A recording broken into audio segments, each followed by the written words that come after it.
So when we start off with this topic of parliament, ठीक है, parliament is effectively the most important topic.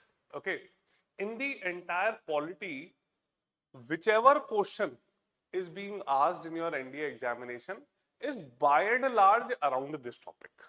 ठीक है? What are the parts of parliament? Now the president of India is not an active part. Okay? क्योंकि president of India जो है आपने कभी नहीं देखा होगा कि वो लोकसभा राज्यसभा के सेशंस में पार्टिसिपेट कर रहे हैं. But president of India is a very prominent part of it because without his assent, okay, nothing can become a law in India. So when we start off with this topic of parliament, ठीक है, parliament is effectively the most important topic.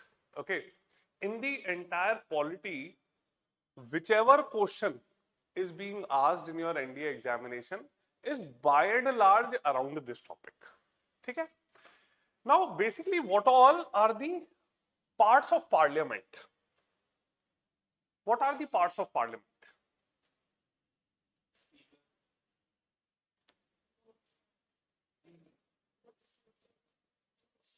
नहीं, parliament is union legislature.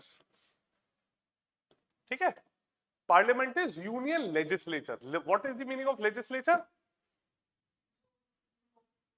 Law बनाते हैं.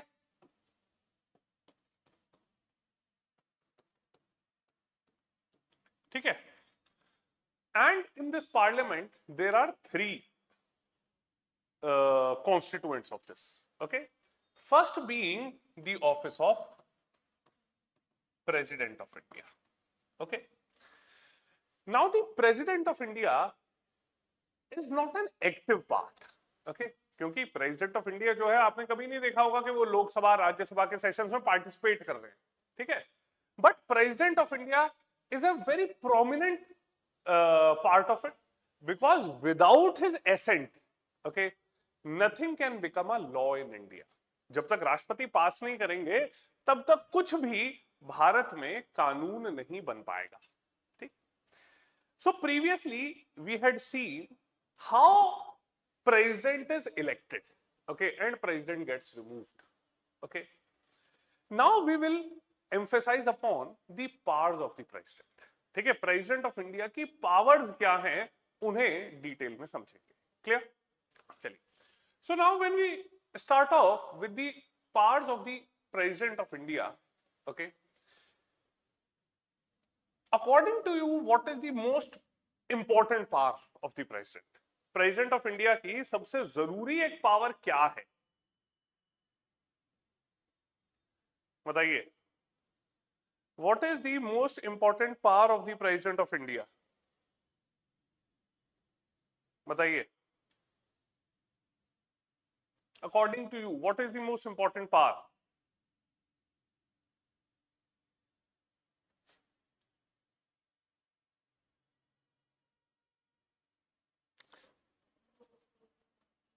Simple. President क्या है? हम उन्हें first citizen भी बोलते हैं. Okay, why is he called the first citizen? बताइए, फर्स्ट सिटीजन क्यों कहते हैं उन्हें? Because he is the executive head of the country. Clear? तो देश में जो एग्जीक्यूटिव्स हैं, जो लॉ को एग्जीक्यूट करते हैं, उनके हेड हैं प्रेसिडेंट ऑफ इंडिया. ठीक. Okay, so president of India, उनकी पावर्स क्या हुई? Executive powers. ठीक है. Executive power means as the executive head what all powers are enjoyed by the president. Clear? अब प्रेसिडेंट ऑफ इंडिया, अभी previously मैंने बताया that he is part of the legislature also. Okay, so he is part of the legislature, law making. Okay, laws को तब तक कोई law नहीं बन सकता जब तक प्रेसिडेंट उसे पास नहीं कर देते. ठीक. So he has got legislative powers. Okay, और और हम क्या जानते हैं प्रेसिडेंट के बारे में? आप लोग कल if you crack NDA exam and if you will become officers, okay, तो आपका और प्रेसिडेंट का क्या रिलेशन है?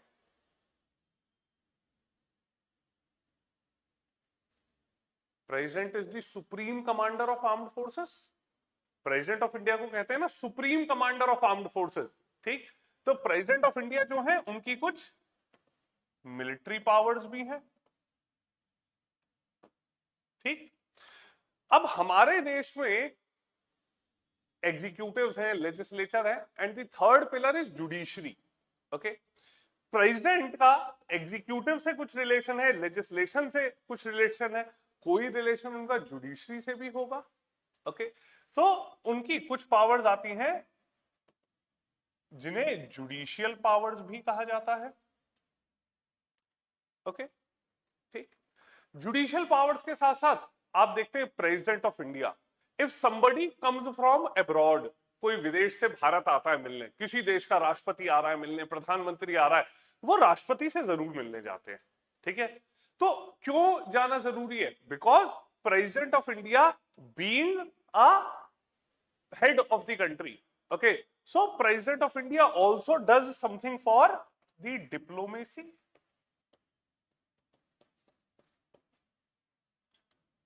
Diplomatic parts, okay? अब ये these are some prominent parts, okay? अब हम लोग देखते हैं कि लेजिस्लेशन में president of India has got some veto powers also.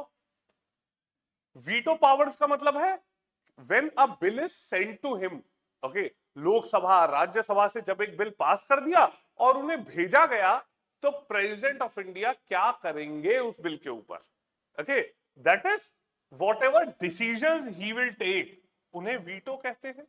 Veto powers, veto का मतलब होता है निर्णय लेना, ठीक?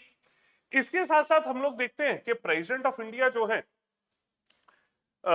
इसी के साथ साथ कुछ और भी स्पेसिफिक पावर्स हैं जो उन्हें कॉन्स्टिट्यूशन देता है, क्लियर?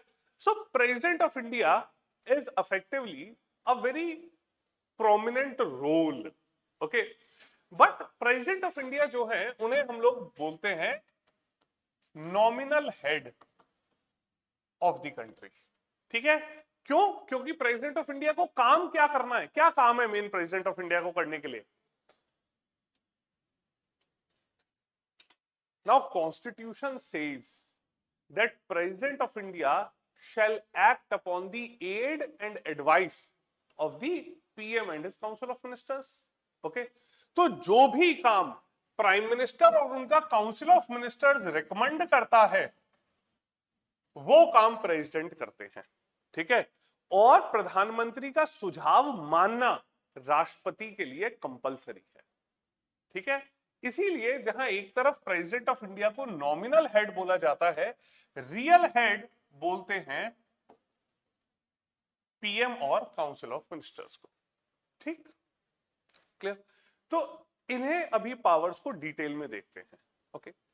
अब यहां पर अगर पावर्स की बात की जाए, okay, now he is the executive head, okay? Executive head का मतलब, एग्जीक्यूटिव्स का मतलब डिसीजन एग्जीक्यूट करना, okay? So as an executive head all decisions of the union government are taken in the name of the president, ठीक है? जितने भी decisions हैं केंद्र सरकार के वो राष्ट्रपति के ही नाम में लिए जाते हैं, ठीक? दूसरा, he shall appoint the PM and his council of ministers। अब आपके एनडीए में प्रीवियस एग्जाम में एक स्टेटमेंट आई है क्वेश्चन में, that Prime Minister holds the office during the pleasure of the President।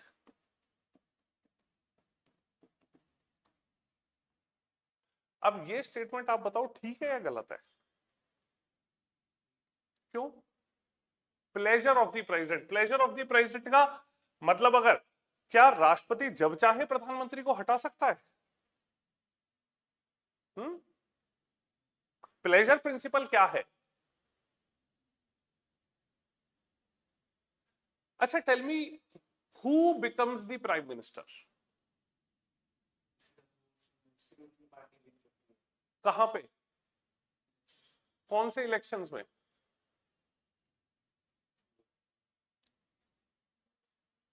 Lok Sabha elections में। So prime minister is leader of majority party in Lok Sabha, उन्हें तो प्राइम मिनिस्टर कहते हैं। ये स्टेटमेंट आपके एग्जाम में आई, लास्ट एग्जाम में, that prime minister holds the office during the pleasure of the president. ठीक है, अब यहां पर अगर हम लोग देखते हैं तो प्राइम मिनिस्टर जो है उन्हें कहा जाता है who effectively holds the office of the leader of the majority party। जिस पार्टी या अलायंस के सबसे ज्यादा वोट्स आते हैं, सीट्स आती हैं लोकसभा के इलेक्शंस में, उस पार्टी के जो मेंबर्स हैं, ठीक है, जो लोकसभा के एमपीज हैं, लोकसभा में कितनी सीट्स हैं टोटल? 543। ठीक है, गवर्नमेंट बनाने के लिए कितनी सीट्स चाहिए?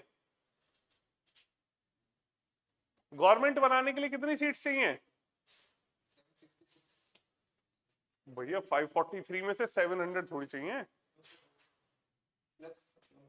क्यों? अरे सरकार बनानी है, कितनी मेजॉरिटी होगी?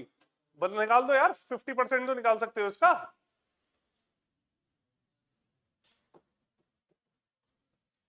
$272। ठीक है, तो सपोज किसी भी पार्टी के इलेक्शंस हुए, ठीक है, किसी भी पार्टी ने इलेक्शंस में पार्टिसिपेट किया और उनके कम से कम 272 मेंबर्स जीत गए। ठीक है, तो वो जो 272 जीते हुए मेंबर्स हैं, ठीक है, या उससे ज्यादा भी हो सकते हैं, ठीक है, वो डिसाइड करेंगे कि हमारा लीडर कौन। ओके, और वो अपनी रिकमेंडेशन भेजेंगे प्रेसिडेंट को। ठीक है, प्रेसिडेंट से कहेंगे कि भाई हमारे जो लीडर हैं, हम सब ने मिलकर इन्हें डिसाइड कराया एज आवर लीडर। ठीक है, president is bound to appoint that individual as the prime minister. President की जिम्मेदारी है कि उन्हें ही प्रधानमंत्री बनाना है। ठीक, अब suppose majority of members, okay, president को राइटिंग में कह दे कि भाई sir, from today we have decided that our leader is Virat Kohli. ठीक है, तो राष्ट्रपति की, प्रेसिडेंट ऑफ इंडिया की ये रेस्पॉन्सिबिलिटी है कि वो जो सिटिंग पीएम है उन्हें हटाएंगे and he shall appoint Virat Kohli as the new prime minister. ठीक है, so it is the prime minister is leader of majority members of Lok Sabha. ठीक है, तो जो मेजॉरिटी मेंबर्स हैं लोकसभा के, उनके लीडर को प्राइम मिनिस्टर कहते हैं। ठीक है, प्राइम मिनिस्टर को अपॉइंट करना उनका काम है, और प्राइम मिनिस्टर का जो काउंसिल ऑफ मिनिस्टर्स है उन्हें भी अपॉइंट करना इन्हीं का काम है। ठीक है, ये जो काउंसिल ऑफ मिनिस्टर्स हैं, इनमें रिकमेंडेशंस जो है they are made by the PM. Clear? So current government में मोदी जी जिसे कहेंगे कि इन्हें मिनिस्टर बना दीजिए, प्रेसिडेंट ऑफ इंडिया कंपल्सरीली उन्हें मिनिस्टर बनाएंगे। ठीक है, next, he shall appoint the chairman and members of constitutional offices। okay, अब ऑफिस है जैसे UPSC, CAG, okay, election commission. Okay, यहां पर मेंबर किसे बनाना है, चेयरमैन किसे बनाना है, ये भी नेम पीएम रिकमेंड करेंगे। क्लियर? और president of India then he shall make the recommendation. Clear? तो कॉन्स्टिट्यूशन में अगर कोई सिलेक्शन कमेटी का प्रोविजन है तो वो कमेटी रिकमेंड करेगी, नहीं तो पीएम रिकमेंड करेंगे and president shall appoint them. Clear? Next, he shall seek any information. अब प्रेसिडेंट ऑफ इंडिया जो है उन्हें यह अधिकार है कि वो प्रधानमंत्री से देश के प्रशासन से जुड़ा हुआ कोई भी जानकारी कभी भी ले सकते हैं। क्लियर? सो ये जो प्रोविजन है दिया गया है under article 78 of the constitution. Clear? आप लोगों के एनडीए 2021 में 2 स्टेटमेंट दी गई। ठीक है, 2 नहीं 3 स्टेटमेंट दी गई, और उसमें कहा गया which amongst the following are the constitutional responsibilities of the president of India. ठीक है, इनमें से कौन कौन सी राष्ट्रपति की संवैधानिक जिम्मेदारियां हैं। ठीक, अब ध्यान रखिएगा कि राष्ट्रपति की जो संवैधानिक जिम्मेदारी है, एक जिम्मेदारी तो ये है कि उन्हें पीएम और उनके काउंसिल ऑफ मिनिस्टर्स का जो डिसीजन है वो मानना है, ठीक है, that is binding upon him. Okay, second, he can anytime seek information under article 78 of the constitution, ठीक है, देश में क्या चल रहा है, एडमिनिस्ट्रेशन में, लॉ मेकिंग में क्या चल रहा है, उसकी इंफॉर्मेशन ले सकते हैं, ठीक है।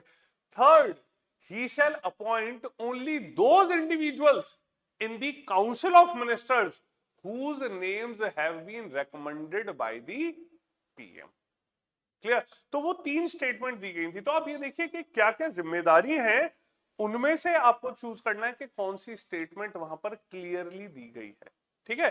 हमेशा ध्यान रखना कि जब भी कोई क्वेश्चन आएगा, okay, in which ever question you get, okay, first of all please go through them, okay, सारी जो स्टेटमेंट्स हैं पहले वो पढ़नी है और उसके बाद ही सिर्फ आंसर मार्क करना है, ठीक, okay. Next, he shall appoint the administrators of UTs, okay. बताइए टोटल इंडिया में कितनी यूनियन टेरिटरीज हैं जिनमें चीफ मिनिस्टर है? How many union territories are there with chief minister? Delhi और, नहीं सही बोला, हाँ, देखो टोटल यूटीज कितनी है? 8, okay. 3 union territories with legislature, मतलब 3 यूनियन टेरिटरी ऐसी हैं जहां पर विधानसभा है, ठीक। तो यही जो 3 यूनियन टेरिटरी है वहां पर होगा chief minister, Delhi, Puducherry and Jammu and Kashmir, okay. Next, there are 5 union territories without legislature, ठीक है।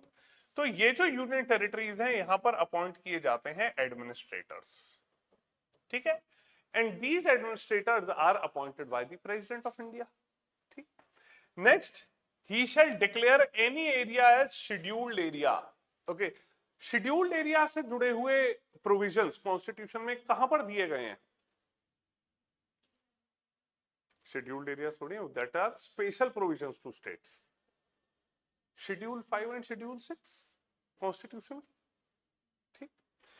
अगला आता है he shall appoint an interstate council। interstate council के हमारे देश में स्टेट्स के बीच में, यूनियन और स्टेट्स के बीच में, ठीक है, एक अच्छे रिलेशंस मेंटेन्ड रहें, इसके लिए इंटरस्टेट काउंसिल्स बनाए जाते हैं और ये इंटरस्टेट काउंसिल कॉन्स्टिट्यूशनल बॉडीज हैं, ठीक है, which are chaired by the prime minister, clear?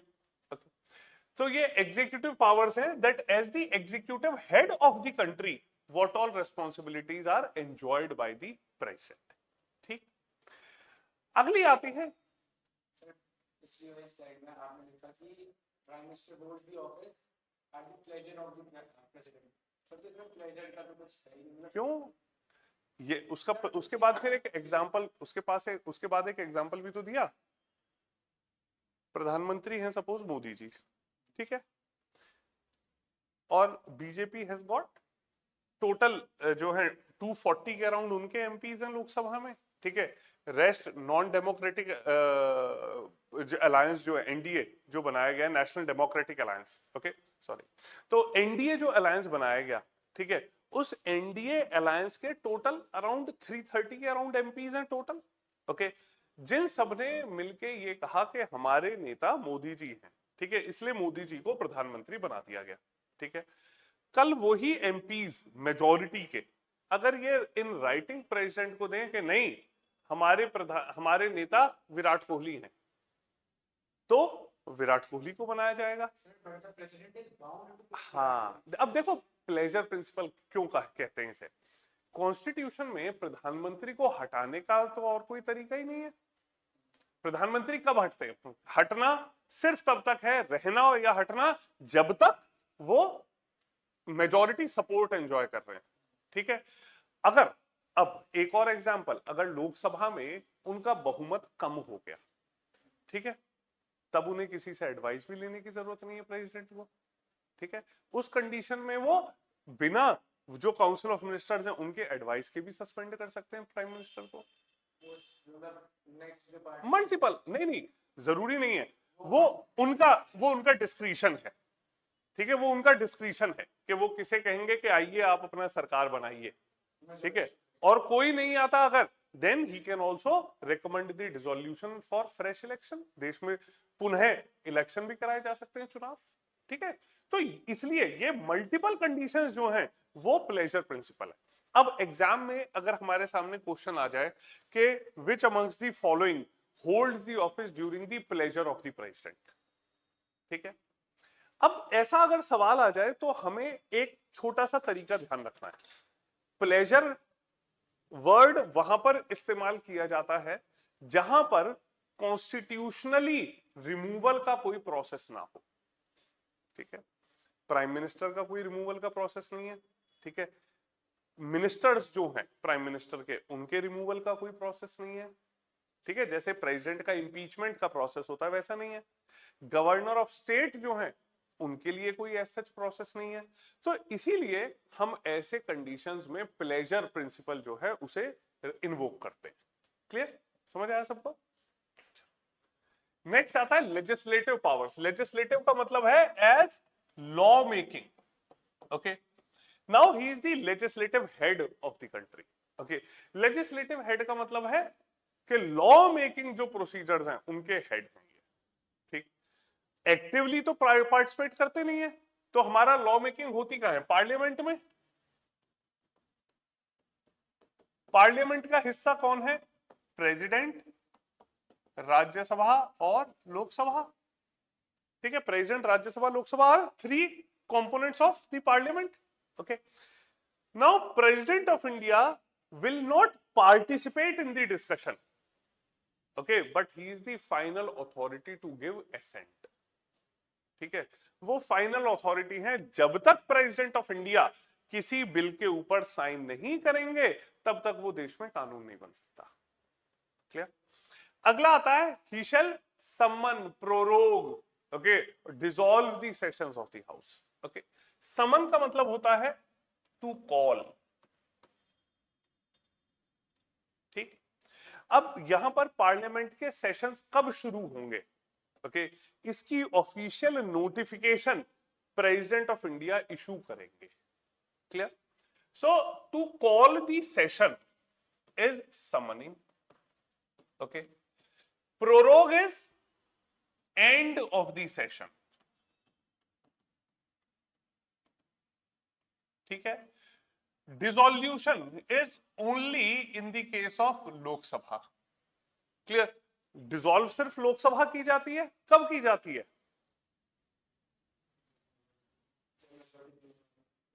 General condition. कब लोकसभा डिसॉल्व की जाएगी? क्या टाइम पीरियड? कितने सालों में चुनाव होते हैं देश में? हर 5 साल बाद, ठीक है। सो डिसॉल्व लोकसभा जो है it can be dissolved after 5 years, it can be dissolved before 5 years also on the recommendation of prime minister, ठीक है, बट फाइनल ऑर्डर डिसॉल्यूशन का प्रेसिडेंट ही इशू करेंगे, ठीक। Next is nomination of MPs, okay, nomination होता है, MPs Rajya Sabha में nominate किए जाते हैं। कितने एमपीज नॉमिनेट किए जाते हैं? ये भी लास्ट आपके एग्जाम में क्वेश्चन आया था 2024 के पेपर में, which amongst the MPs to the Rajya Sabha are nominated from which amongst the following categories? इनमें से किन कैटेगरीज में राज्यसभा के MPs का नॉमिनेशन किया जाता है? बताइए। टोटल 12, ठीक है। पहले होते कितने हैं?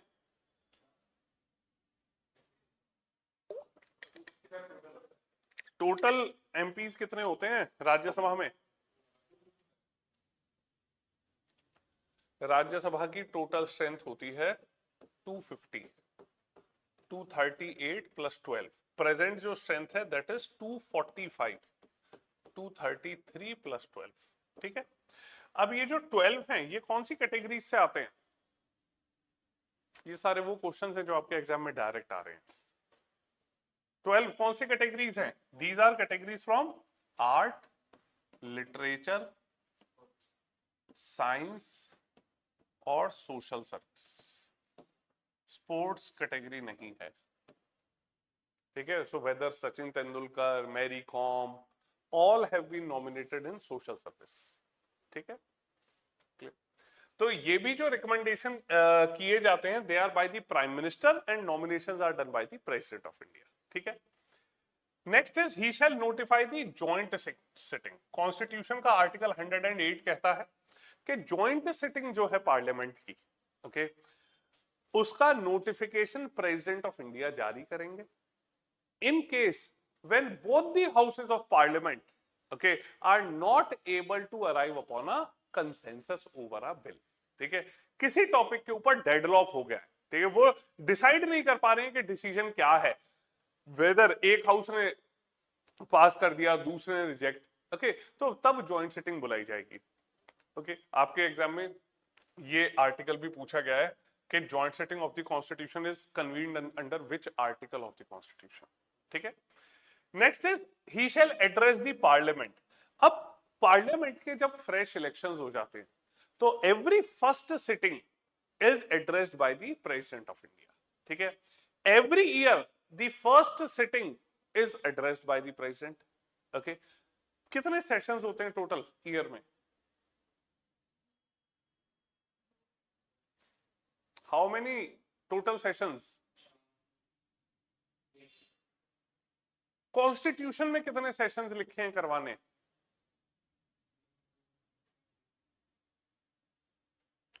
कॉन्स्टिट्यूशन में number of sessions have not been mentioned, okay. Constitution कहता है कि there can not be a gap of more than 6 months between 2 sessions, okay. Houses के 2 सेशंस में 6 महीने से ज्यादा का गैप नहीं हो सकता, ठीक। Presently 3 sessions are conducted, okay.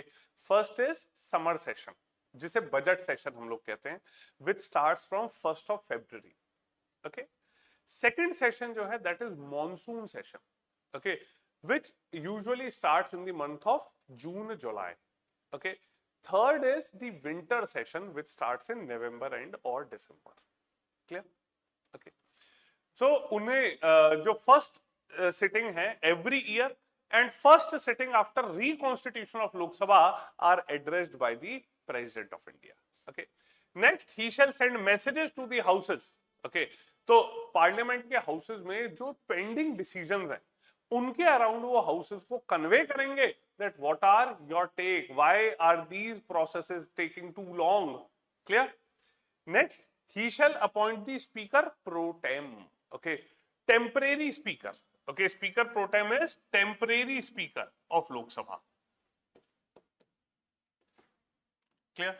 तो जब तक लोकसभा के परमानेंट स्पीकर का इलेक्शन नहीं होता, ठीक है, उस सिटिंग के लिए सभी मेंबर्स को ओथ दिलवाने के लिए temporary speaker, speaker pro tem appoint किए जाते हैं। और ये जो स्पीकर प्रोटेम है इनकी जिम्मेदारी होता है सभी मेंबर्स को ओथ दिलवाना लोकसभा में, क्लियर। Next is he shall decide upon disqualification of MPs. अब ये भी एक क्वेश्चन आपके एग्जाम में प्रीवियसली पूछा गया कि under which article the disqualification of MPs is mentioned in the constitution, okay. तो एमपीज का जो डिस्क्वालिफिकेशन है that has been mentioned under article 102 of the constitution, ठीक। Next he shall recommend the introduction of money bill, okay, कि money bill जब लोकसभा में introduce कराया जाएगा तो उसका रेकमेंड उसे करेंगे प्रेसिडेंट ऑफ इंडिया, ठीक है। ये भी एग्जाम में पूछा गया आर्टिकल ऑफ मनी बिल। कोई आइडिया किसी को मनी बिल का आर्टिकल?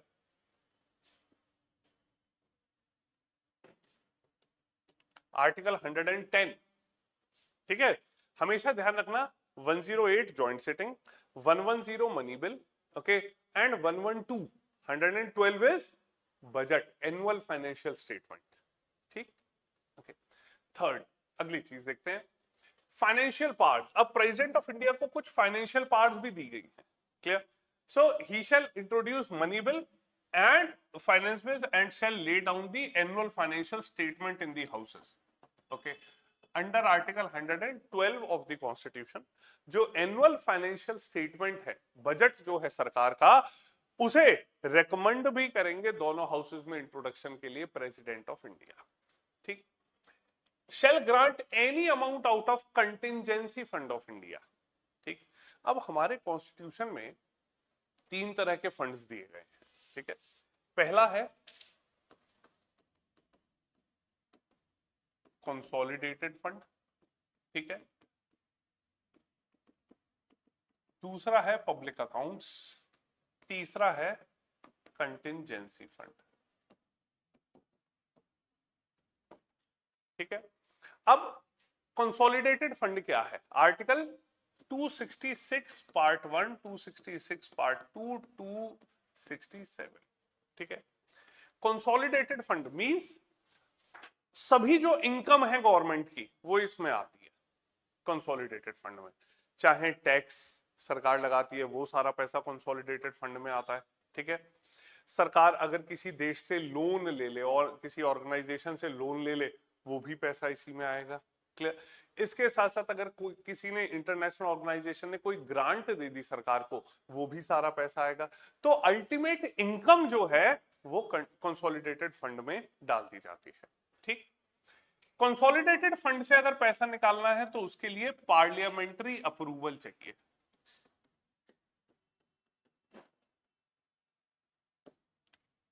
नेक्स्ट आता है पब्लिक अकाउंट्स। अब हम लोगों के जो वॉलंटरी कॉन्ट्रीब्यूशंस हैं, जैसे आप लोग वॉलंटरीली क्या पैसा सरकार को देते हो अपनी मर्जी से, कौन क्या पैसा है ऐसा जो हम सरकार को देते हैं कि आप इस्तेमाल कर लो? टैक्स तो जबरदस्ती देते हैं यार, अपने मन से थोड़ी दे रहे हो।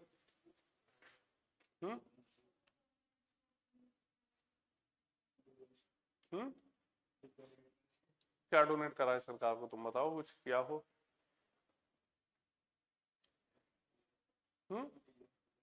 पीएफ, बिल्कुल, बहुत बढ़िया। पीएफ, पीएफ क्या होता है वैसे?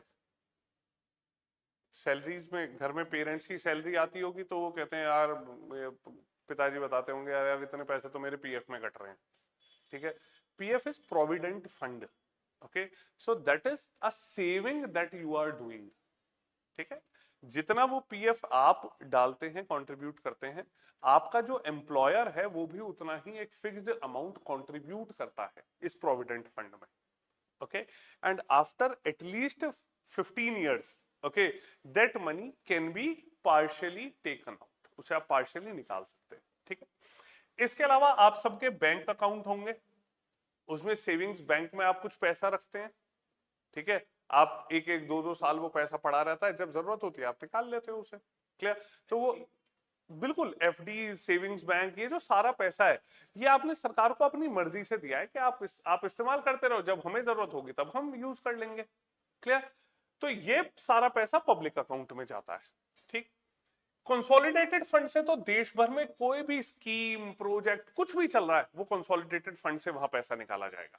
ठीक है, दूसरा पब्लिक अकाउंट्स जो है गवर्नमेंट के जो फिक्स्ड एक्सपेंसेस हैं, जैसे गवर्नमेंट ने कहीं किसी से लोन लिया है उसका इंटरेस्ट पे करना है। क्लियर?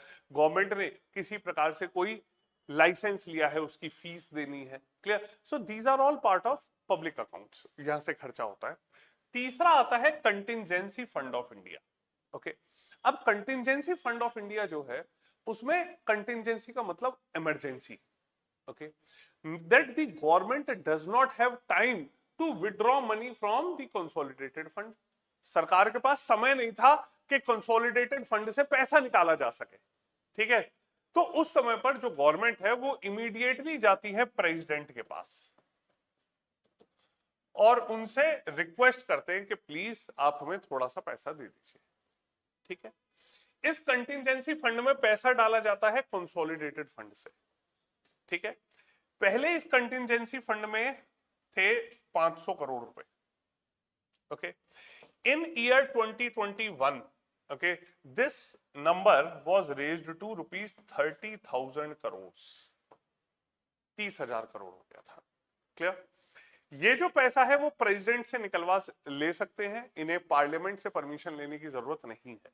ओके, इसलिए कंटिंजेंसी फंड को बोला जाता है प्रेसिडेंट्स पर्स, इसे प्रेसिडेंट्स पर्स बोला जाता है। ठीक है, ये जो पब्लिक अकाउंट है ये भी एग्जीक्यूटिव एक्शन से पैसा निकाला जा सकता है, ठीक है। तो क्योंकि ये तो सरकार के फिक्स्ड खर्चे हैं, ओके, तो यहाँ पे और किसी काम के लिए पैसा नहीं निकालेंगे, जो फिक्स्ड एक्सपेंसेस हैं सिर्फ उन्हीं के लिए। कौन सा पैसा? सरकार को जरूरत पड़ी है कि इमीडिएटली कोई ऐसी सिचुएशन आ गई जहां सरकार को पैसे की जरूरत है, ठीक है। Suppose any situation like Covid. हाँ, और सरकार कहां रखेगी भाई? मोदी जी अपने साथ बैग लेके थोड़ी चलते हैं, ठीक है। अरे ये सब बैंक सरकार के ही तो हैं। आरबीआई सबसे बड़ा bank, state bank, bank of Baroda, these are all public sector banks, okay. तो ऐसा थोड़ी है कि सबके घर में मिनिस्टर्स ने अपने 1,000 करोड़ रुपए के थैले बनवा रखे हैं, ठीक है, कि चलो सड़क बनवानी है तो गडकरी जी ऐसा थोड़ी अपनी जेब में से नोट गिन के देंगे, ठीक। So basically it is on behalf of the government that whosoever is doing, okay. Next is he shall constitute a finance commission after every 5 years. Constitution में आर्टिकल 280 में दिया गया फाइनेंस कमीशन, ठीक है। हर 5 साल के बाद एक फाइनेंस कमीशन बनाया जाता है। फाइनेंस कमीशन का काम है ये रिकमेंडेशन देना कि सेंट्रल गवर्नमेंट स्टेट्स को कैसे पैसे देगी, कैसे स्टेट्स के साथ टैक्स को शेयर करेगी, ओके। तो ये रिकमेंडेशन फाइनेंस कमीशन देता है। तो फाइनेंस कमीशन के मेंबर्स और चेयरमैन भी अपॉइंट किए जाते हैं bye the president of India, clear. Third, diplomatic powers. Okay, so all international treaties, agreements are signed on behalf of the president. Clear? तो कोई भी इंटरनेशनल ट्रीटी है, सपोज कोई भी मिनिस्टर है, ठीक है, वो फॉरेन गए, okay? आपने अभी कल स्टेटमेंट्स में देखा होगा that Indian defence minister met Tulsi Gabbard, okay, the NSA of US, okay, and they decided to cooperate upon these things. आया ना न्यूज में कि उन्होंने इन चीजों के एग्रीमेंट्स या मेमोरेंडम्स ऑफ अंडरस्टैंडिंग साइन किए, ओके। तो ये जो सभी डिसीजन लिए जाते हैं they are taken on behalf of the president, means in the name of the president of India, ठीक है। तो कोई ट्रीटी अगर साइन होती है तो उस ट्रीटी में कहा जाता है कि प्रेसिडेंट के तरफ से, भारत के राष्ट्रपति की ओर से ये ट्रीटी साइन की जा रही है और एग्जीक्यूट कराई जाएगी, clear. Next is military powers. He is the supreme commander of the armed forces, okay. वो सुप्रीम कमांडर है आर्म्ड फोर्सेस के, बट जितने भी रूटीनल डिसीजंस हैं, ऑपरेशनल डिसीजंस हैं आर्म्ड फोर्सेस के, वो अपने आप नहीं लेंगे, okay. It will be in accordance to what parliament decides, what the union cabinet decides, clear, वो ही उन्हें फिर एग्जीक्यूट करेंगे। Next is judicial powers. Judicial मतलब as legal authority what decisions will be taken up by the president, okay. First, he shall appoint the chief justice and judges of Supreme Court and High Courts of India, ठीक है। तो देश में chief justice जो हैं, supreme court हो, high courts हो, ठीक है, ऐसे ही सुप्रीम कोर्ट और हाई कोर्ट के जो जजेस हैं उन्हें भी अपॉइंट करते प्रेसिडेंट ऑफ इंडिया ही है, clear. Along with this, he shall also seek advice of Supreme Court on any question of law, okay. तो आर्टिकल 143 के अंडर प्रेसिडेंट ऑफ इंडिया की ये जिम्मेदारी है कि अगर उन्हें कहीं भी ये लगता है कि किसी जरूरी चीज के ऊपर एडवाइस लिया जा सकता है सुप्रीम कोर्ट से, okay, then he can also take advice from the supreme court, ठीक। अब जुडिशियल पावर्स में एक और पावर्स आती हैं, पार्डनिंग पावर्स, ओके। आर्टिकल 72 कहता है that president of India, okay, can consider all the pardoning powers around the punishments given under the violation of central laws, ठीक है। किसी प्रकार से केंद्रीय कानूनों के उल्लंघन में भारत के राष्ट्रपति सजा माफी का अधिकार रखते हैं, ठीक है। प्रेसिडेंट ऑफ इंडिया जो है he can pardon any sentence, वो हर प्रकार का कोई भी पनिशमेंट है उसे पार्डन कर सकते हैं, ठीक है। प्रेसिडेंट ऑफ इंडिया जो है वो डेथ पेनल्टी हो या कोर्ट मार्शल मतलब मिलिट्री कोर्ट, मिलिट्री कोर्ट के जो डिसीजंस हैं उनके भी ऊपर माफी दे सकते हैं, उन्हें भी अगर पनिशमेंट दिया गया तो भी माफी दे सकते हैं, ठीक है। अब पार्डनिंग पावर ये 5 तरह की बताई गई, ठीक है। पहली पार्डनिंग पावर है पार्डन, माफ कर देना, ठीक है। सो इट इज बेसिकली किसी को भी कर सकते हैं, ठीक है, बट क्यों करेंगे टेररिस्ट को, ठीक है। और नहीं तो फिर उसे पनिशमेंट क्यों दिया गया होगा कोर्ट के द्वारा? कोर्ट से भी गलती हो सकती है, ये कहना चाह रहे हो ना, ठीक है, पर सुप्रीम कोर्ट भी तो है देश में। अब ये सोचो कि सुप्रीम कोर्ट से भी गलती हो सकती है, ठीक है, सवाल आ रहा है कि हो सकती है। सुप्रीम कोर्ट में एक जज तो डिसीजन देता नहीं है, ग्रुप ऑफ जज देते हैं, दोनों से भी हो सकती है गलती, ठीक है। अब दोनों से गलती हो जाए तो क्या करेंगे? सुप्रीम कोर्ट में आप रिव्यू भी करवा सकते हो। नहीं, प्रेसिडेंट के डिसीजन को सुप्रीम कोर्ट क्वेश्चन कर सकता है, यहाँ इंपीच नहीं कर सकता, क्वेश्चन कर सकता है, ठीक है। प्रेसिडेंट ने अगर किसी को भी, उन्होंने कहा कि भैया यहाँ ये भाई साहब बैठे थे, इन्होंने 4 मर्डर कर दिए थे, ठीक है, इन्हें डेथ पेनल्टी दे दो, ठीक है। अब राष्ट्रपति जी इनके निकले, जीजा जी, ठीक है, उन्होंने कहा कि नहीं, कुछ भी हो जाएगा, साले साहब को कोई पनिशमेंट नहीं मिलेगा, ठीक है। बाई चांस निकलेगा, इतना सोच रहे तो कुछ हम भी तो सोचे हैं, ठीक है। तो उन्होंने माफी की दे दी। अब माफी अगर मिल गई, ठीक है, तो ऐसी कंडीशन में सुप्रीम कोर्ट देख सकता है कि कहीं उसमें कोई लीगैलिटी फ्लॉ तो नहीं है, okay, and in that situation the supreme court can turn that decision null and void, ठीक। रिसेंटली आपने अगर याद हो, so recently there was a case in Gujarat, ठीक है। गुजरात में एक रेप केस के जो कॉन्विक्ट थे, ठीक है, जिन्हें सजा दी गई थी, उनकी सजा माफ कर दी गई थी वहां के गवर्नर के द्वारा, ठीक है। तो ध्यान रखिए, जैसी पावर केंद्र में राष्ट्रपति के पास है, वैसी राज्यों में गवर्नर के पास है, ठीक है। गवर्नर ने सजा माफ कर दी थी, ठीक है। वहां पर सुप्रीम कोर्ट ने इसके ऊपर कॉग्निजेंस लिया, ठीक है, और सुप्रीम कोर्ट ने रिव्यू डिसीजन को जुडिशियली रिव्यू किया, ओके, और ये कहा कि जिन्हें तुमने पार्डन किया है उन्हें दोबारा से जेल में डालने के आदेश आ गए, क्लियर। तो सुप्रीम कोर्ट जो है वो हमारे देश में कोई भी डिसीजन है उसकी कॉन्स्टिट्यूशनैलिटी चेक करता है, क्लियर। वो ये देखता है कि क्या ये जो डिसीजन है ये संवैधानिक है या नहीं, और अगर संवैधानिक नहीं है तो उस डिसीजन को कैंसिल कर सकता है, clear, okay. So all of these powers they are under judicial review by the court. President के इलेक्शंस होते हैं, प्रैक्टिकली क्या होता है कि वहां पर एक कैंडिडेट रूलिंग पार्टी लेकर आती है, एक ऑपोजिशन पार्टी लेकर आती है, और फिर वोटिंग कराई जाती है, ठीक है। जो मेंबर ऑफ पार्लियामेंट्स हैं, मेंबर ऑफ स्टेट लेजिस्लेचर हैं, ठीक है, उनका एक ग्रुप इलेक्टोरल कॉलेज बनाया जाता है और वो फिर वोट करता है, ठीक। तो ऐसे वहां पर आप ये देखते हैं कि ये जो प्रोसेस है इसके थ्रू इलेक्शंस होते हैं, बट बाय एंड लार्ज आप देखिए कि जो रूलिंग गवर्नमेंट है, ठीक है, क्योंकि उन्हीं की मेजॉरिटी है तो उन्हीं के प्रेसिडेंट आए, ओके। चलिए, अब सबसे पहले आता है पार्डन। पार्डन जब कर दिया गया, पार्डन का मतलब है कि किसी को भी बाइज्जत बरी कर दिया गया, ठीक है, उन्होंने सजा माफ कर दी गई।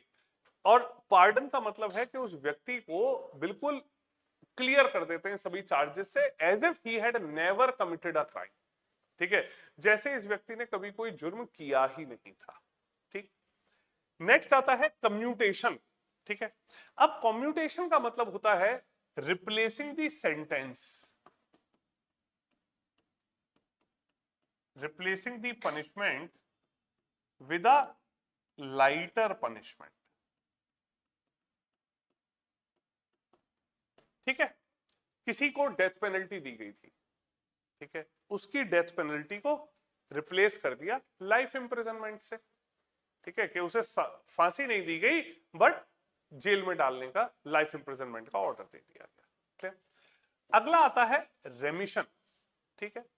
रेमिशन जो है, रेमिशन कहता है कि आप ना पनिशमेंट को नहीं बदल सकते बट आप ड्यूरेशन को बदल सकते हो, ठीक है। Suppose somebody was given imprisonment for 15 years, okay, उसे रिड्यूस करके 10 years किया जा सकता है, clear, that is remission, okay, remission का मतलब है कि character of punishment has not been changed, only the duration has been changed. ठीक, अगला आता है रेस्पाइट। अब ये जो रेस्पाइट है, it is like commutation only, ये कम्यूटेशन की ही तरह है, ठीक है, बट इसे एक्सरसाइज किया जाता है सिर्फ मेडिकल केसेस में। ठीक, यूजुअली ये जो रेस्पाइट है, इसमें भी जो पनिशमेंट है उसे एक लाइटर पनिशमेंट से रिप्लेस कर देते हैं, but it is usually done when the convict is ill. ठीक है, बहुत ही कॉम्प्लिकेशंस हैं मेडिकल हेल्थ ग्राउंड्स पर। ठीक है, यूजुअली क्या होता है कि जो फीमेल कन्विक्ट्स हैं, ठीक है, supposedly they get pregnant, okay, तब उनके जो पनिशमेंट है उनके ऊपर रेस्पाइट एक्सरसाइज किया जाता है। ठीक, नेक्स्ट आता है reprieve. Okay, reprieve is temporary postponement of the sentence. ठीक है, टेम्परेरी पोस्टपोनमेंट। अब किसी को डेथ पेनल्टी दी गई, ठीक है, बट उसे कहा कि नहीं अभी तो मैंने तो गुनाह किया ही नहीं है कुछ, ठीक है, तो प्रेसिडेंट ऑफ इंडिया ये कह सकते हैं कि चलो इसे पनिशमेंट सपोज हमें देना था 1 अप्रैल को, ठीक है, कि चलो इसका डेथ पनिशमेंट हम और 2 महीने आगे बढ़ा देते हैं, ठीक है, 1 अप्रैल की जगह 1 जून कर देते हैं, okay, so as to allow the convict to have more time to prove himself not guilty. ठीक है, कि हमसे और समय दे देते हैं कि ये खुद को बेगुनाह साबित करते हैं। ठीक है, अब ये जो रिप्रीव है इसमें मर्सी पिटीशन जो डाला जाता है, ठीक है, this mercy petition is basically the request and can be filed only before the president, that too only once. okay, तो मर्सी पिटीशन जो दया याचिका है वो सिर्फ राष्ट्रपति के आगे दायर की जा सकती है और सिर्फ एक बार की जा सकती है। मतलब अगर एक बार उन्हें प्रेसिडेंट ने रिजेक्ट कर दी तो दोबारा नहीं एंटरटेन करेंगे। क्लियर? okay. अगली आती है वीटो पावर्स। वीटो पावर्स का मतलब है what happens when bill is passed and sent to the president। ठीक है, क्या होगा जब पार्लियामेंट से कोई बिल पास कर दिया जाए और वो फिर प्रेसिडेंट को भेजा जाए। Clear? President can exercise absolute veto. Absolute veto का मतलब वो उसे रिजेक्ट कर सकते हैं, ठीक है, कि उस बिल को उन्होंने बिल्कुल नलीफाई रिजेक्ट कर दिया। एब्सोल्यूट वीटो जो है वो आज तक सिर्फ 2 बार किया गया है। ठीक है, first by doctor Rajendra Prasad 1954 में, और दूसरा जो president of India R Venkataraman उनके द्वारा। ठीक है, दूसरा आता है सस्पेंसिव वीटो। ठीक है, बिल दोनों हाउसेज ने पास कर दिया, ओके, प्रेसिडेंट को लगा कि नहीं ये बिल तो सही नहीं है, ये कानून सही नहीं है, तो वो उसे दोबारा भेज देते हैं पार्लियामेंट के पास। ठीक है, पार्लियामेंट के हाउस के पास जहां पर इनिशिएट हुआ था कि आप इसे रिकंसीडर कीजिए, ओके, बट अगर वो बिल रिकंसीडरेशन के बाद पार्लियामेंट सेम फॉर्म में या चेंज्ड फॉर्म में प्रेसिडेंट को भेज दे तो प्रेसिडेंट के ऊपर कंपलसरी है उसे साइन करना। क्लियर? तो सस्पेंसिव वीटो का मतलब कि वो एक रिकंसीडर करने के लिए भेज सकते हैं, but if it is sent back to him he is bound to sign it. उनके लिए कंपलसरी है उसे पास करना। अगर वो चेंज के साथ भेज दें या विदाउट चेंज के साथ पार्लियामेंट भेज दे, ठीक है, प्रेसिडेंट को साइन करना पड़ेगा। अब ये ध्यान रखो, प्रेसिडेंट कभी किसी बिल में कोई चेंज नहीं कर सकता। देखो फायदा इसलिए है कि एक प्रकार से सुपरविजन है आपके घर में एक decision making is in the control of your father. ठीक है, पिताजी के हाथ में है, क्या हंस क्यों रहा है, मम्मी के हाथ में है क्या? ठीक है, कोई नहीं, तो पिताजी के हाथ में कंट्रोल है सारा।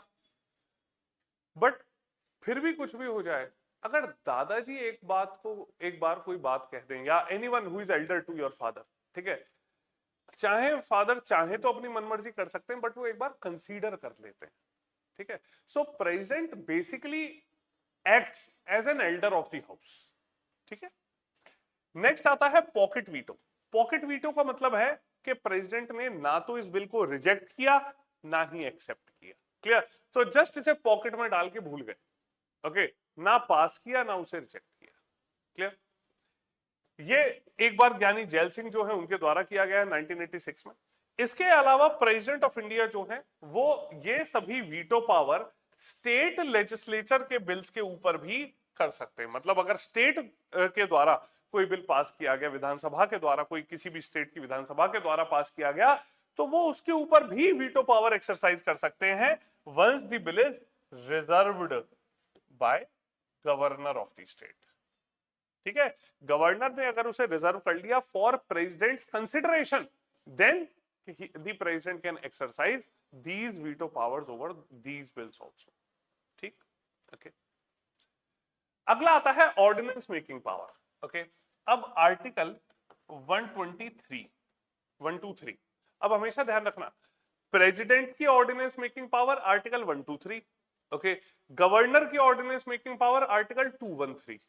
ठीक है, अब आर्टिकल 123 के under, okay, an ordinance can be made. Ordinance का मतलब होता है अध्यादेश। ओके, सपोज पार्लियामेंट का कोई सेशन नहीं चल रहा और ऐसी सिचुएशन में प्रेसिडेंट ऑफ इंडिया, वो सॉरी जो गवर्नमेंट है, उन्हें ऐसा लगता है कि यहां पर कोई कानून बनाना बहुत जरूरी था। ठीक है, सरकार को लगता है कि इतना हमारे पास अभी टाइम नहीं है कि पार्लियामेंट में हम पहले डिस्कशन कराएं और फिर जाके लॉ पास करें। ठीक है, तो ये एक बैकडोर एंट्री के तौर पर ये ऑर्डिनेंस लागू कर देते हैं।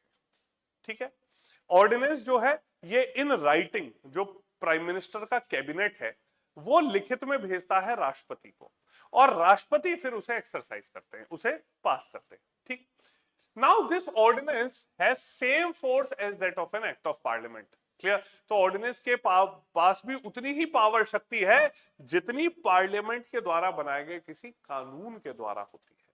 ठीक है, बट ये जो ऑर्डिनेंस है it is like a temporary law. ठीक, क्योंकि ये ऑर्डिनेंस लागू किया जाता है 6 मंथ्स के लिए। Okay, example, suppose ordinance pass कर दिया 1 जनवरी को। Okay, 1 January an ordinance is passed, it will remain in force till 31 June, 30 June. Okay, 30 जून तक रहा पावर में 6 महीने के लिए। Okay, but suppose any session of parliament commences in between. अब इसके बीच में पार्लियामेंट का कोई सेशन शुरू हो गया, suppose a session started on 1 अप्रैल। ठीक है, ऑर्डिनेंस 1 जनवरी को पास हुआ, 30 जून तक वो रहता, ऑर्डिनेंस एग्जिस्ट करता, बट पार्लियामेंट का सेशन बीच में ही शुरू हो गया। ठीक, उस कंडीशन में यहां 1 अप्रैल के 6 वीक्स के अंडर पार्लियामेंट को उसे ऑर्डिनेंस को पास करना पड़ेगा। मतलब ऑर्डिनेंस को कंसीडर करेंगे, डिस्कस करेंगे और फिर उसे पास करना पड़ेगा। अगर 6 वीक्स में पार्लियामेंट ने पास नहीं करा तो 6 वीक्स में ऑर्डिनेंस खत्म। ठीक है, वो जो लॉ बनाया गया था वो एंड हो जाएगा। ठीक, अब आप मुझे बताओ what is the maximum duration for which an ordinance can remain in effect? Maximum duration क्या हो सकती है? क्यों? अरे अब यार मैंने तो लिख ही दिया, अब क्यों 6 months plus 6 weeks? Suppose parliament का सेशन शुरू हुआ 30 जून को, 30 जून को पार्लियामेंट का सेशन शुरू हुआ, ऑर्डिनेंस का 6 महीना तो खत्म नहीं हुआ था अब तक। ठीक है, उससे पहले ही ये शुरू हो गया। सेशन शुरू होने के 6 हफ्ते में पास कराना होता है। क्लियर? तो यहां पर 6 वीक्स का टाइम मिल गया। ओके, तो मैक्सिमम ड्यूरेशन जो है जिसमें पार्लियामेंट को, ठीक है, उस ऑर्डिनेंस को पास करना पड़ेगा, या मैक्सिमम ड्यूरेशन इन विच के जिसमें ऑर्डिनेंस पावर में रह सकता है, that is 6 months plus 6 weeks। ठीक है, अभी तक जो चीजें पढ़ी हैं उनमें कोई डाउट हो एक बार सोचो, बताओ। तो सेशन 6 वीक्स तक चलेगा? सेशन तो लंबा भी चल सकता है, सेशंस तो गवर्नमेंट डिसाइड करती है सेशन की ड्यूरेशन क्या होगी। ठीक, आप देखते हैं कि जो बजट सेशन है वो तो 1 फरवरी में स्टार्ट होता है and it continues till approximately 1 week of April. Okay, 6 हफ्ते से भी ज्यादा है। कोई चीज इसमें कोई डाउट किसी को? समझ आया कुछ? चलो बाकी बाद में पढ़ेंगे।